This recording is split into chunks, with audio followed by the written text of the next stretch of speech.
Hi guys, today I want to talk about this Brother pocket knife.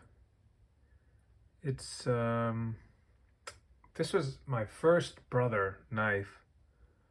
Um, Reference 1512. My first Brother, 440C stainless, and I was intrigued. I think I forget where I first saw Brother knives, but I'd seen a video from Patty's Potato Peelers, I think, and that's the channel that um, sticks out the most where I saw it. And it wasn't this knife though. I forget which knife it was. Saw it, and I thought it looked really cool, especially for the price and the fit and finish and what you're getting for it. Kind of the look, the design. I like the blade shape, the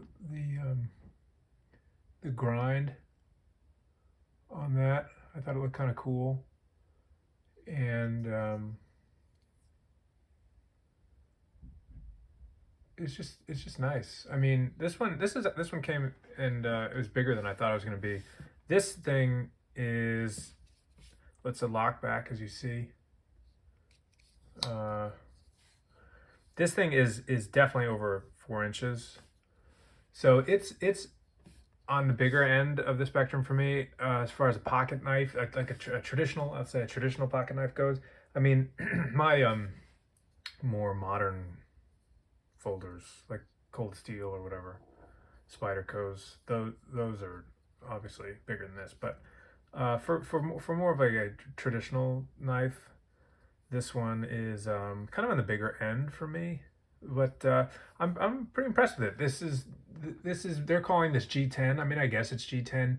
It feels kind of like a little plasticky, although it's funny because as I was thinking about it, the knife feels kind of plasticky in hand. The backstring's pretty nice here. There is a gap. Right there, but it's pretty nice. I mean, the back, it's a pretty good fit. Oops, sorry, pretty good fit. What was I gonna say? Forget what I was just gonna say. Oh, you'll notice the blue liners. That's what I was gonna try and make a point on. So the knife in hand feels a little lightweight, which is a good thing, especially for this size, because it could easily get pretty heavy. This knife feels very lightweight, very lightweight. I mean, I'm thinking it's like 2.2 ounces, something like that. It's lightweight, maybe a little bit more. But for the size of blade you're getting and for the size of handle, it's very nice. I think a lot of that has to do with the blue. I think they're calling those G10 liners, and they add a certain aesthetic value for sure. And they're nice, definitely nice. They go well with the black micarta. I mean black G10. And but one thing though is with this knife, it kind of threw me off at first because when you put it in your hand, it feels, I don't want to say cheap, but it feels like I don't know what you call it. It just feels not cheap, but light, light in the hand. And I guess as I'm used to picking up like a, GC or even like a Rough Rider or something, or of late even like Rosecraft blades. They're just because they're like more traditionally handled, like either bone or micarta, and I guess because of the steel liners. I don't know, because what I'm trying to say is the G10 even feels lightweight, because I have some knives where the G10 is actually heavier than micarta. But for some, like for example, with a Rough Rider, a micarta covered Rough Rider just feels heavier than this knife. And even though it would be significantly smaller than this knife is. And I guess now that I'm saying this out loud, that would be attributed to the liners, not the cover material, because I guess this is saving a lot of weight with those liners. It just feels much lighter. Whereas if these had steel liners or stainless liners or whatever, I think it would just add to a heftier feel. And it being it whatever it is, whatever you make of that, a heftier feel kind of you think instinctively of quality, even though that might not even be true. But you kind of it feels like quality. I guess if you close your eyes, it just feels kind of like a heftier knife. So I don't know. I'm just trying to say. I'm not trying to say that this knife isn't quality, but it just feels much lighter. But this, in pocket, I guess, some guys would go for that maybe, that they want a knife of this size to feel lightweight. Look at the hot dog shield. I think they did a really nice job of that. This reminds me of, actually, I just posted a video on it. This shield is pretty much the same shield as as my GEC 66 calf roper in Titiute, or not any, but many Titiute line runs from GEC have that hot dog shield. Looks very similar. I mean, it might be the exact same thing. I'm sure it's not. This is glued in there, probably not pinned, but it's nice. I mean, this is very, very smooth. Even the transition from the pins up top to the cover, to the shield, to the cover, very nice. I will say, really impressed.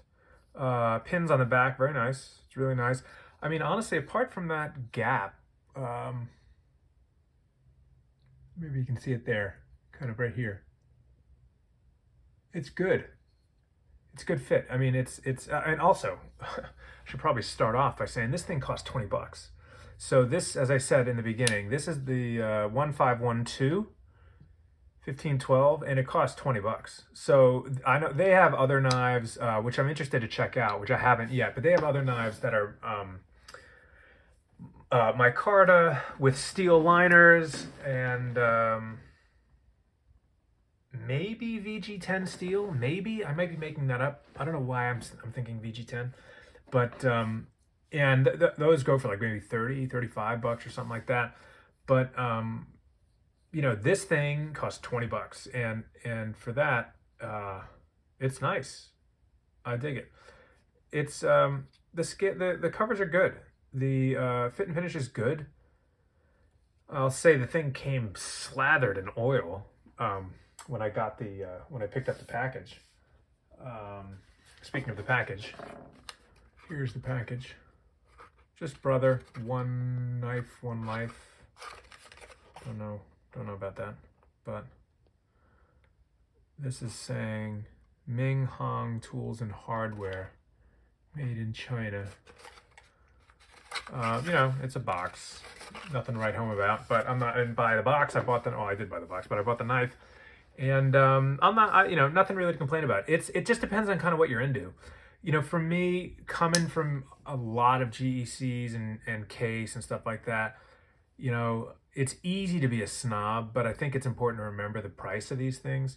I mean, I love to support American made, especially pocket knives, because there's something about them. It's not even, well, they're so American in a sense, at least for me as an American. And I really do, they're just so charming in that way. So I do like to support American, but I mean, I also appreciate variety with knives in particular. They're just so much fun and very useful, and so I'm not against knives from other manufacturers or from other countries or whatever. And again, this is not even a $50 knife or a $75 knife. This thing costs $20. So I think for $20, I think you're getting a lot. I think the blade profile is very nice. It came with a decent edge, a really solid edge. The grinds are good, and I mean, I'm impressed if you haven't gotten the picture. I like it. So what do you guys think? Do you have one of these? Do you have brother knives? Many other brothers. I like it. It did come with a little mark or scuffs right there. That's not coming off, but it looks like it was how it was rubbed in the finishing process. But it's okay. Anyway, the action on it is good. It's a lock back, so it's not gonna You're not really going to get the same walk and talk as you would a slip joint, but it's good. It's good. That's what I'm trying to say. I like it. I wonder if you would like it. Can't really go wrong, you know? It's kind of a cool knife. So that's what I have on that one. Brother 1512. Let me know what you think, and I'll see you in the next one. Thanks.